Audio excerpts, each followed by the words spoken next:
은혜로우신 하나님 아버지, 이 시간 우리가 주의 말씀 앞에 엎드리기를 원합니다. 당신께서 들려주시고자 하는 그 생명의 말씀으로 인해서 우리의 심령이 새롭게 되고 하나님께 더욱더 가까이 나아가는 그런 시간 될 수 있도록 주님 축복하여 주시옵소서. 성령님, 우리 마음 가운데 조명하여 주시옵소서. 감사드리며 예수님 이름으로 기도합니다. 네, 오늘 본문 말씀을 먼저 보겠습니다. 누가복음 11장 1절로 13절까지 말씀입니다. 교독하고 말씀 보겠습니다. 예수께서 한 곳에서 기도하시고 마치심에 제자 중 하나가 여짜오되 주여, 요한이 자기 제자들에게 기도를 가르친 것 같이 우리에게도 가르쳐 주옵소서.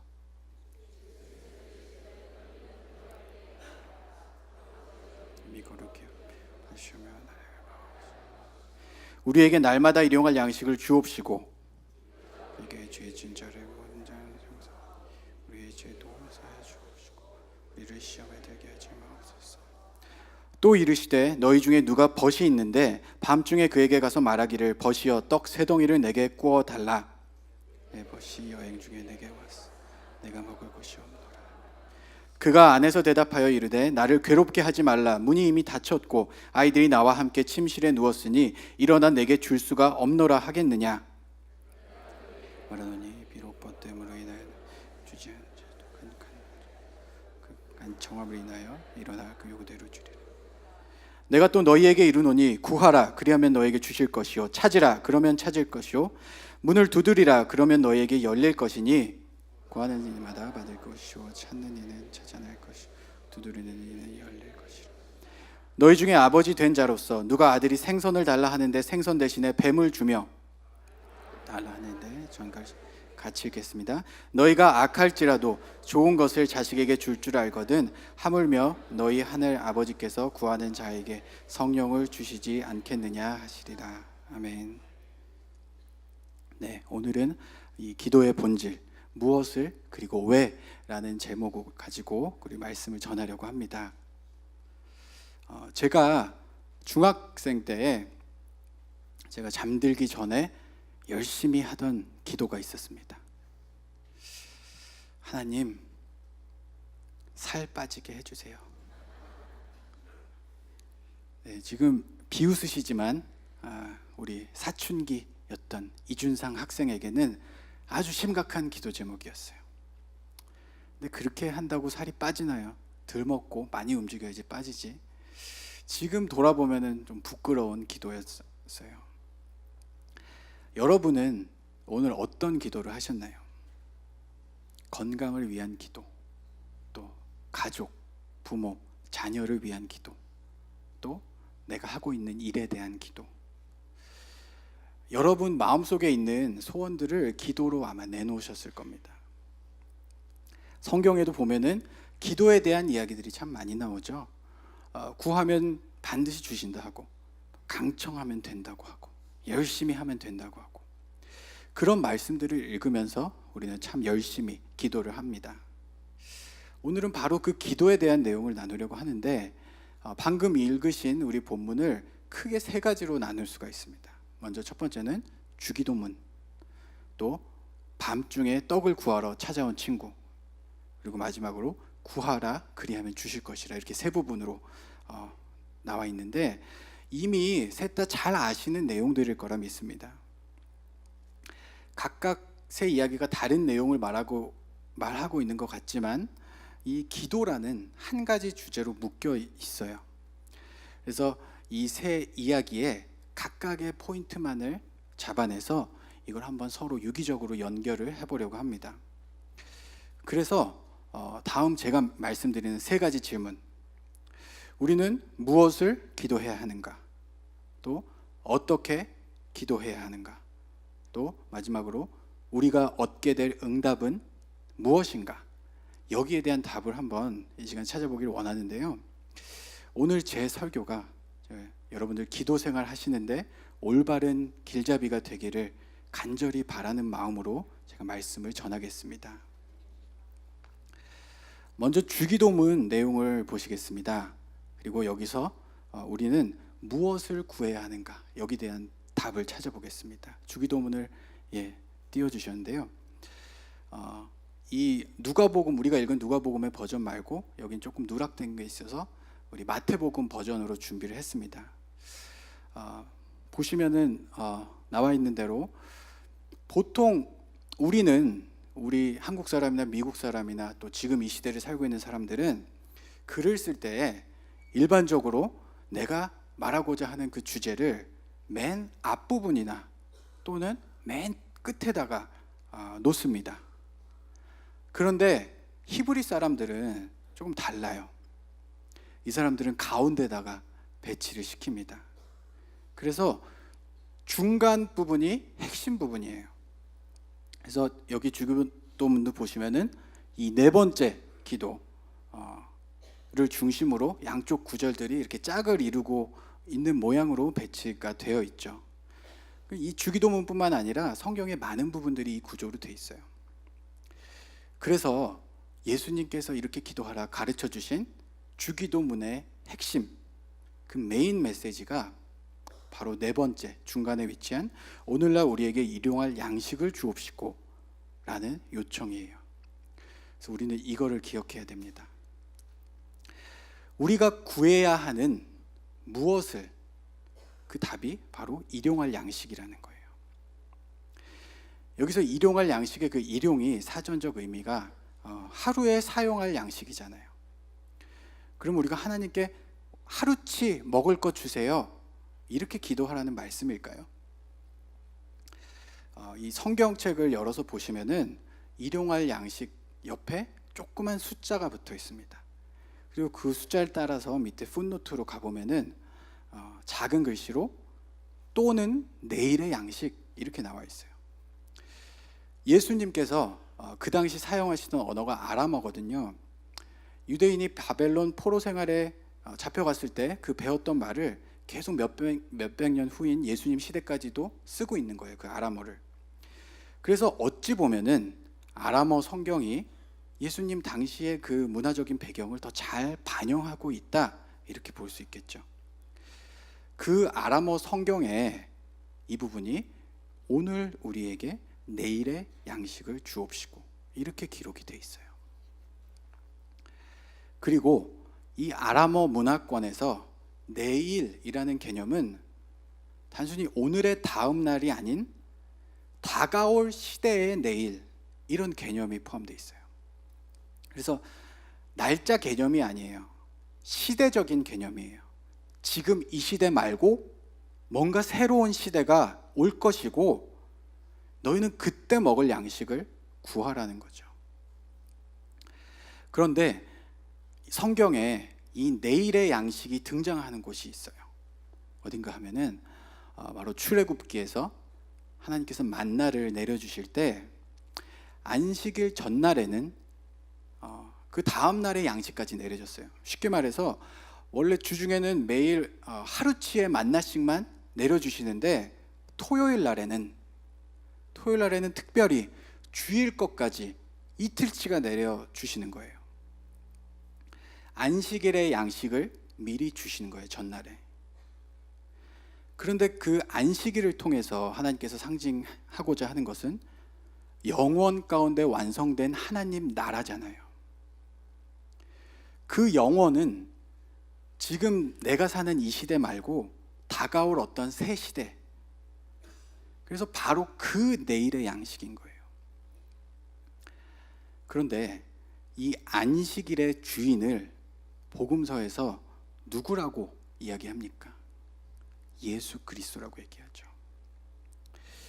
이 복잡한 개념들을 요한복음에서 예수님께서 아주 명확하게 설명을 해주십니다. 요한복음 6장 48절 제가 한번 읽겠습니다. 내가 곧 생명의 떡이니라. 너희 조상들은 광야에서 만나를 먹었어도 죽었거니와 이는 하늘에서 내려오는 떡이니 사람으로 하여금 먹고 죽지 아니하게 하는 것이니라. 51절을 우리 같이 읽겠습니다. 나는 하늘에서 내려온 살아있는 떡이니 사람이 이 떡을 먹으면 영생하리라.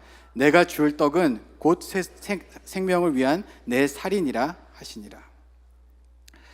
그렇다면은 우리가 구해야 하는 내일의 양식은 무엇을, 누구를 가리킵니까? 생명의 떡, 영생의 떡이신 예수 그리스도를 가리키는 거예요. 제가 조금 아까 말씀드렸던 무슨 아람어 이런 것들은 전부 다 잊어버리셔도 됩니다. 한 가지만 기억을 해주시길 원해요. 우리가 흔히 하던, 정말 별 생각 없이 주문처럼 외우던 그 주기도문의 메인 메시지가 우리에게 예수라는 하늘의 떡을 주옵소서, 바로 이 기도라는 거예요. 자, 그러면은 첫 번째 질문, 무엇을 구해야 하는가? 그 질문은 해결이 됐어요. 그럼 이제 어떻게 구해야 하는가? 그 차례입니다. 이 답은 5절부터 이어지는 그 밤중에 찾아온 친구 이야기 안에서 찾아볼 수가 있어요. 제가 5절부터 다시 한번 읽어드리겠습니다.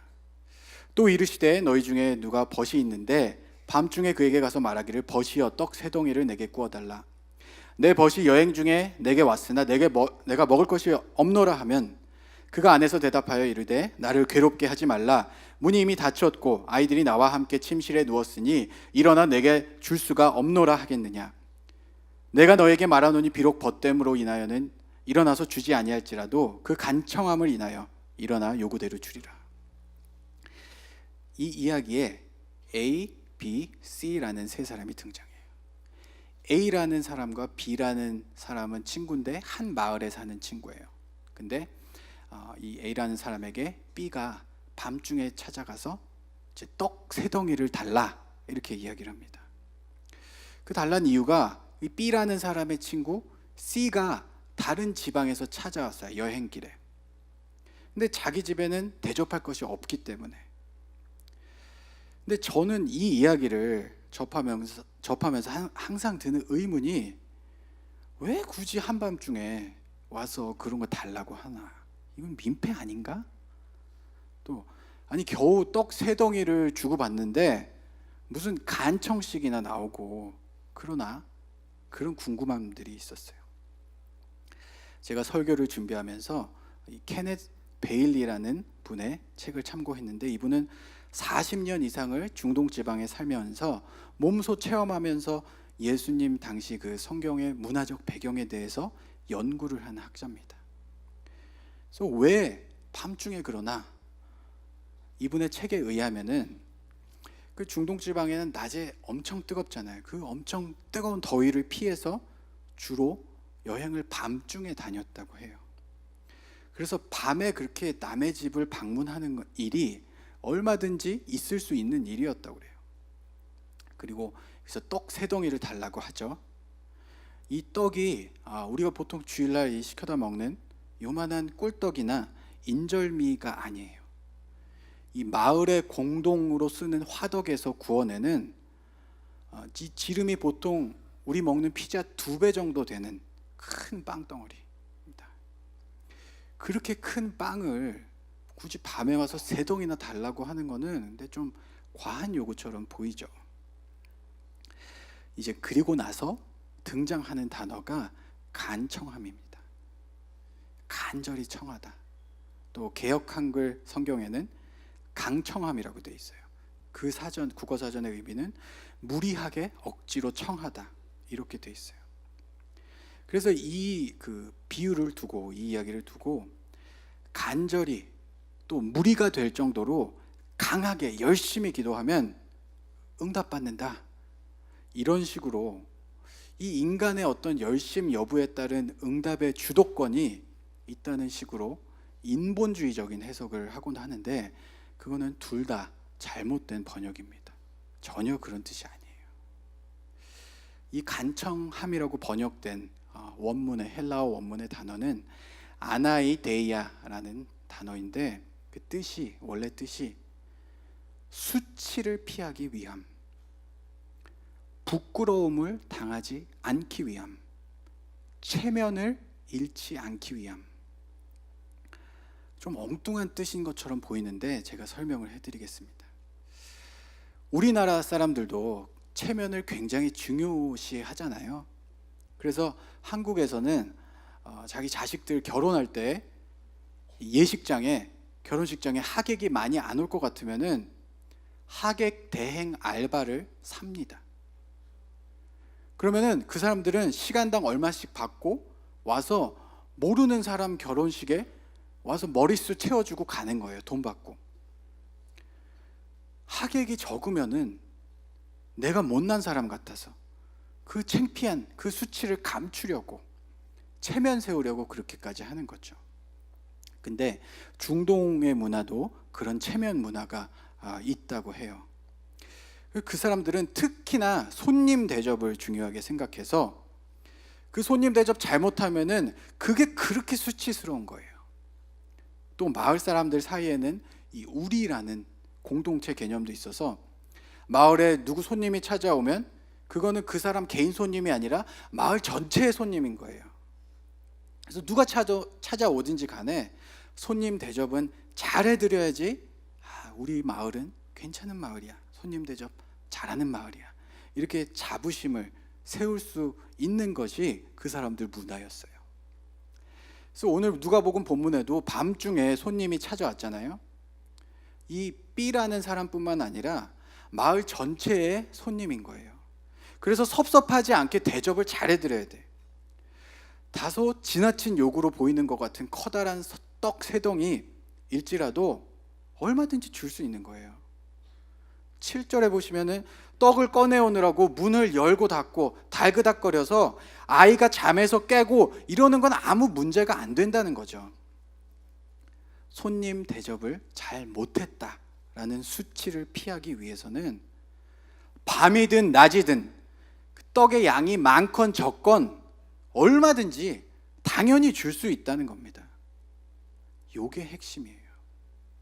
구하면 당연히 준다. 줄 수밖에 없다.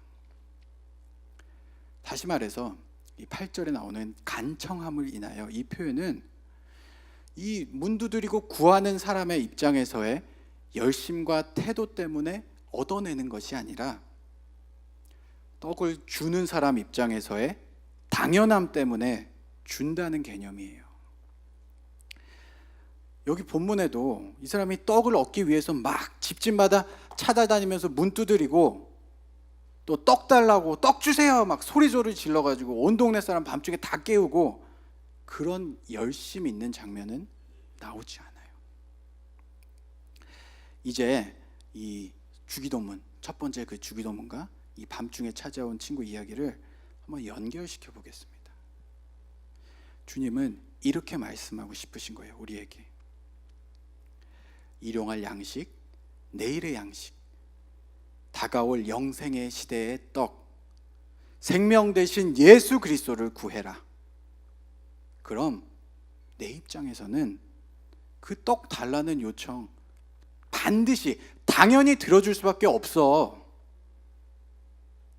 왜 들어주실 수밖에 없을까?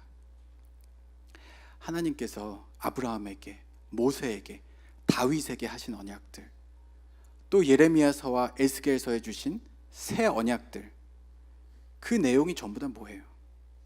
영적 이스라엘, 너희를 구원하겠다 이 말이잖아요.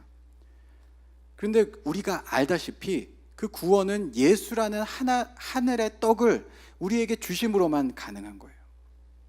그럼 우리는 마땅히 구할 그 다가올 시대의 영생의 양식을 구해야 되는 거죠.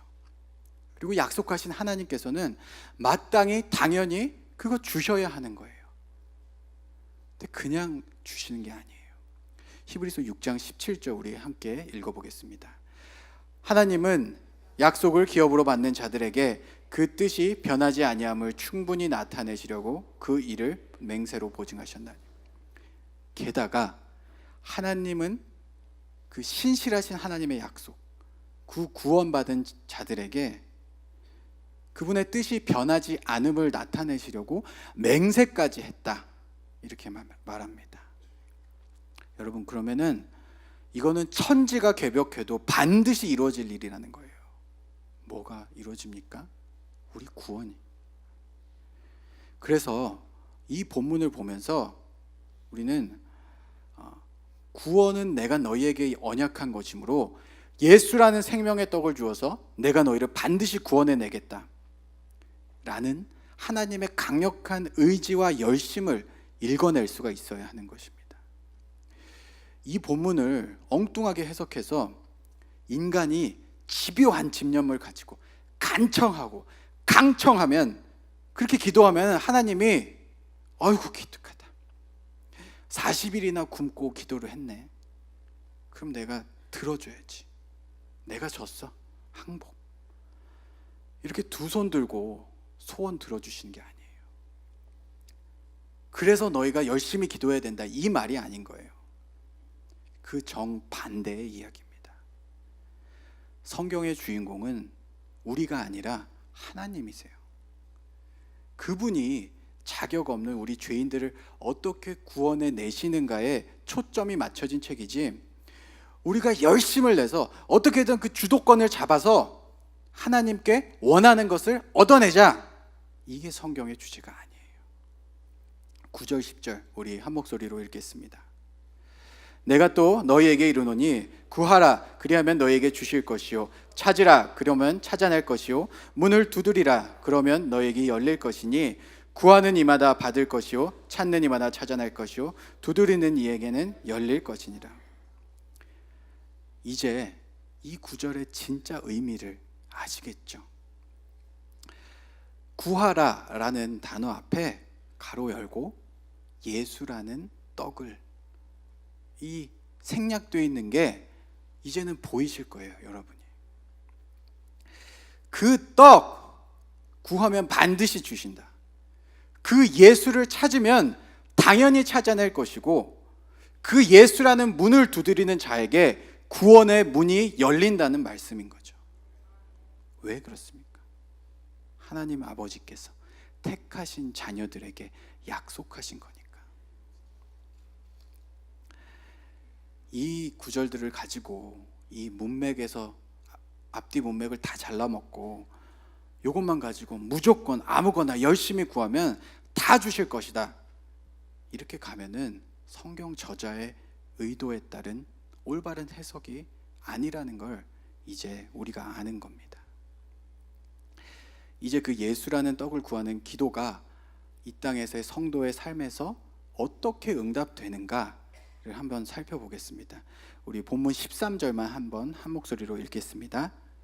너희가 악할지라도 좋은 것을 자식에게 줄 줄 알거든 하물며 너희 하늘 아버지께서 구하는 자에게 성령을 주시지 않겠느냐 하시니라. 하나님 아버지께서 예수라는 생명의 떡을 구하는 자들에게 좋은 것을 주신다 합니다. 그런데 하나님이 주시는 좋은 것과 우리가 기대하는 좋은 것이 다르다는 게 항상 문제예요.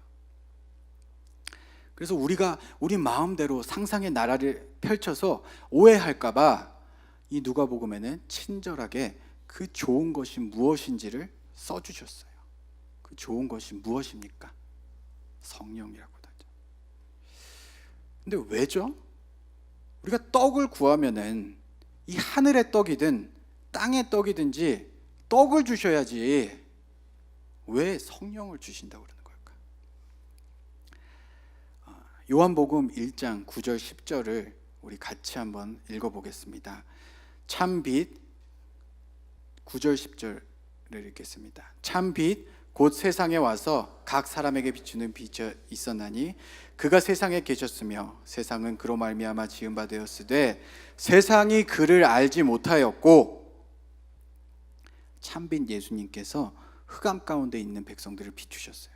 그런데 어둠이 깨닫지 못하더라, 세상이 그를 알지 못하더라, 성경이 이렇게 기록하고 있습니다. 아무리 예수님을 보내주셔도 죄의 어둠 가운데 있는 우리는 그분을 메시아로 알아볼 수가 없다는 얘기예요. 그 사실이 역사적으로도 증명이 됐습니다. 사람들이 십자가에 그분을 매달아 죽여버렸잖아요. 기껏 하나님께서 예수를 주셨는데 우리가 그를 못 알아보면은 그런 비극이 또 어디 있겠어요. 그래서 하나님께서 성령으로 응답을 해주시는 겁니다. 우리 요한복음 15장 26절 한 절만 같이 읽겠습니다. 15장입니다. 14장 아니고.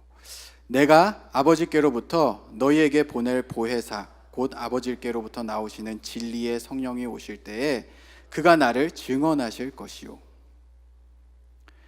예수님이 누구시며 그분께서 하신 일이 무엇인지를 우리에게 밝히 이해시켜 주시기 위해서 하나님께서 성령을 우리 인생 가운데 보내주시는 거예요. 우리가 예수님을 구세주로 알아볼 수 있도록 성령님께서 증언해 주시도록. 이것이 하나님께서 우리에게 성령이란 가장 좋은 것을 주시는 이유입니다. 여기 본문을 보시면은 전부 다 그 초점이 예수님께로만 맞춰져 있는 것을 알 수가 있어요. 이 새 이야기가 이렇게 예수라는 주제로 일관성 있게 연결이 되는 것입니다. 이제 말씀을 정리하겠습니다. 사랑하는 에브리데이 교회 성도 여러분, 성경에 보시면은 줄이고 배고프고 가난하고 목마르고 그런 이야기들이 자주 등장을 합니다. 그런데 그것들은 결국 이 예수라는 떡을 먹고 사는 문제로 좁혀집니다. 마태복음 5장 6절을 우리 같이 한번 읽겠습니다. 의에 줄이고 목마른 자는 복이 있나니 그들이 배부른 것이며. 이 복이 있는 자들은 예수라는 하나님의 의에 줄이고 목마른 자들인데 하나님께서 그들에게 그 하늘의 양식을 배불리 먹여주실 것이다. 그게 복받은 자의 현실이다. 이 말씀을 하고 있는 겁니다. 그래서 오늘 본문에서 예수님께서 그 하늘의 떡을 너희가 구해라, 그 기도해라, 그렇게 말씀하시는 거예요. 그러면 반드시 주실 것이고 그 주신 떡을 잘 소화시켜서 너희가 영적으로 건강해지고 잘 성장할 수 있도록 마치 정로왕 같은 소화제로 성령님 주시겠다는 거예요. 우리 신앙의 생활의 목적은 기도 생활 열심히 하는 좋은 종교인이 되는 게 목적이 아니에요. 열심히보다 중요한 것은 무엇을 해요? 형식보다 중요한 것은 내용인 것입니다. 시간 채우고 나 오늘 1시간 기도했어요. 분량 다 채워서 하나님 나 숙제 다 했어요. 이렇게 가져가는 게 우리 신앙생활의 목적이 아닌 거예요. 숙제를 열심히 다 했어요. 근데 가보니까 선생님은 다른 부분에서 숙제 내주셨던 거예요. 그럼 그 사람은 숙제 해온 겁니까? 안 해온 겁니까? 안 해온 거예요. 또 나 하고 싶은 것, 나 갖고 싶은 것 구하는 게 기도 아니었나요? 내 인생 내가 다 계획 세워서 하나님께 하나님이 요대로만 요렇게 요대로만 이루어달라고 브리핑하는 시간이 기도 시간 아니었나요? 아닙니다. 예수님은 그런 기도에 대해서는 1절 말씀하시지 않았어요. 이 믿는 자의 신앙 안에서의 기도는 전부 다 구원이 중심이 돼야 돼요. 이거를 놓치면은 우리가 굳이 이 시간에 여기 와서 앉아 있을 필요가 없어요. 의미가 없어요. 그래서 이 구원에 대한 이야기는 교회에서 아무리 많이 해도 지나치지가 않습니다. 그런데 요즘은 구원이 너무 당연시 되는 것 같아서 마음이 아픕니다. 구원은 당연한 거 아니에요.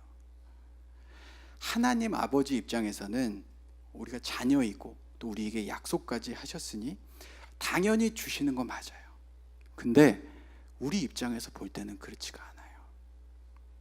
우리는 그저 그런 거 받을 자격이 없는 죄인일 뿐이기 때문이에요. 그냥 나는 죄인입니다 이렇게 입에 바른 소리가 아니라 내가 진짜 죄인인 걸 깨달아야 돼요. 그 심령의 가난한 자리까지 밀려 내려가야지 비로소 내가 그 예수라는 구원자, 다가올 내일의 떡에 굶주린 자로구나, 여기까지 연결이 될 수 있는 거예요. 그 의에 줄이고 목마른 사람들이 전심으로 예수라는 떡을 구하는 기도를 할 수가 있는 것입니다. 구원이 당연한 거라고 생각해서 그건 제껴두고 그냥 교회에 와서 계속 나 좀 잘되게 해주세요, 이 기도만 하는 사람들은 아무리 기도 많이 하고 열심으로 해도 결국에는 성전 마당만 빙빙 돌다가 가는 거예요. 여러분, 우리 믿음의 목적은 지성소에 들어와서 예수를 만나는 것이 목적입니다. 아멘이십니까?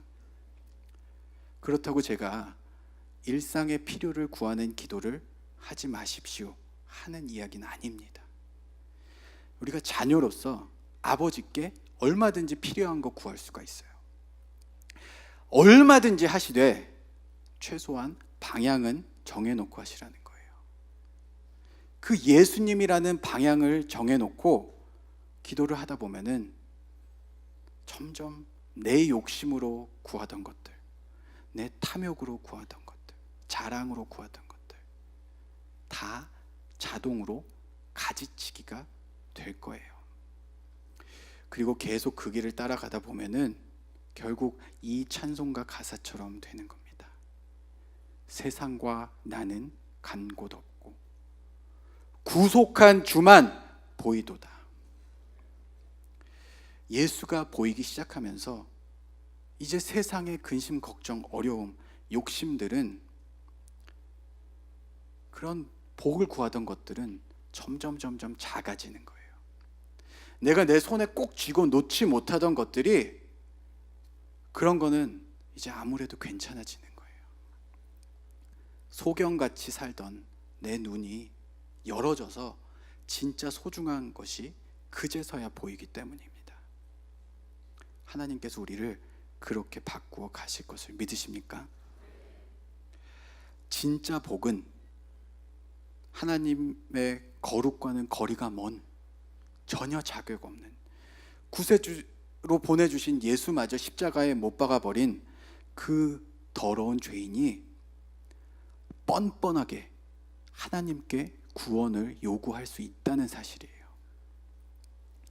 또 하나님께서 그렇게 너희가 구해라 이렇게 말씀하신 것에 모자라서 내가 당연히 줄게, 성령으로 응답해 줄게. 이게 진짜 복입니다. 이것이 은혜인 것입니다. 찬양 한 곡 같이 한 후에 기도하겠습니다. 예수를 나의 구주 삼고 같이 찬양하겠습니다.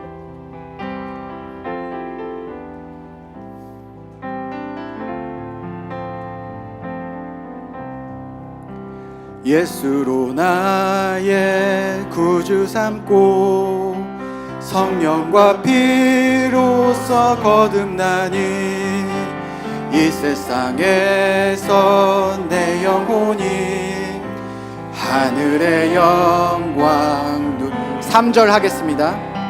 주 안에 기쁨 누림으로 마음의 풍랑이 잔잔하니 세상과 나는 간 곳 없고 구속한 주. 다시 한번 세상과 나는 간 곳 없고 구속한 주만. 다시 한번 하겠습니다. 세상과 나는 간 곳 없고 구속한 주만 보이노라.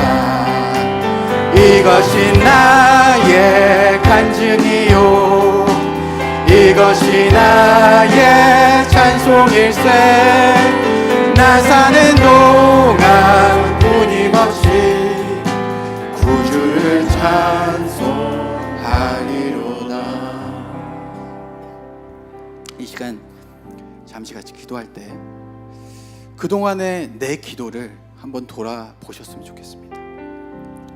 내가 열심으로 했던 기도가 그저 탐심으로 가득 찬 기도는 아니었는지, 만약에 그렇다면은 이제는 내가 그 생명의 떡 예수만 구하기를 원한다고, 예수라는 그 하나님의 의에 줄이고 목마른 자 되길 원한다고 우리 간구하면서 나아가시겠습니다. 같이 기도하시겠습니다. 하나님 아버지, 그렇습니다. 하나님 아버지, 지금까지 우리의 기도가 이제 탐심으로 가득 찬 기도가 아니었지, 나의 정욕으로 가득 찬 기도가 아니었지 돌아보기를 원합니다. 하나님, 이제는 내가 예수라는 떡에 목마른 자가 되고 예수라는 떡에 줄인 자가 되어서 이제는 그 떡을 먹고 배부른 자가 되고 그 떡으로 인해서 내가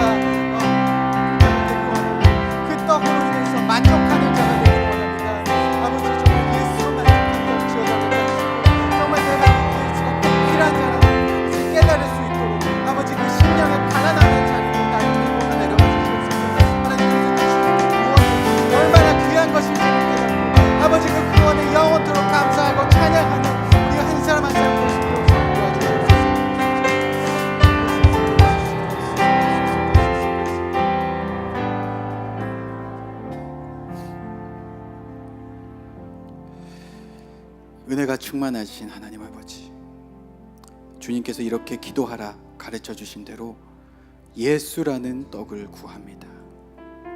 구하면 하나님의 신실하신 성품에 비추어 반드시 그 떡을 주신다는 약속과 맹세를 자격 없는 우리에게 주심이 그저 한없이 면목 없을 뿐입니다. 또 그 받은 예수라는 보물을 우리가 알아볼 수 있도록 성령님까지 허락하심에 정말 무한한 감사와 영광을 돌립니다. 날마다 우리가 거저받은 구원의 귀한 가치에 대해서 묵상하게 하시고, 나의 모든 기도가 예수님을 통해 주어지는 구원의 그 중심을 두게 하시옵소서. 세상과 나는 간 곳 없고 구속한 주만 보이도다. 이것이 진짜 나의 간증과 고백이 되기를 소원합니다. 이 목적지까지 가는 구원의 여정 가운데 우리가 인내와 기쁨으로 소망을 가지고 그 길을 걸어가도록 주님 축복하여 주시옵소서. 우리가 드리는 예물, 나는 물질이 아니라 예수로 배부른 자라는 고백으로 받아 주시옵소서. 이제는 생명의 떡으로 오신 우리 주 예수 그리스도의 은혜와 반드시 주신 약속을 성취하시는 신실하신 하나님 아버지의 크고 놀라우신 사랑과 우리로 하여금 예수를 깨달아 알게 하시는 성령님의 감화감동 교통하심이 여기 모인 모든 성도님들 머리 위에 영원토록 함께 있을지어다.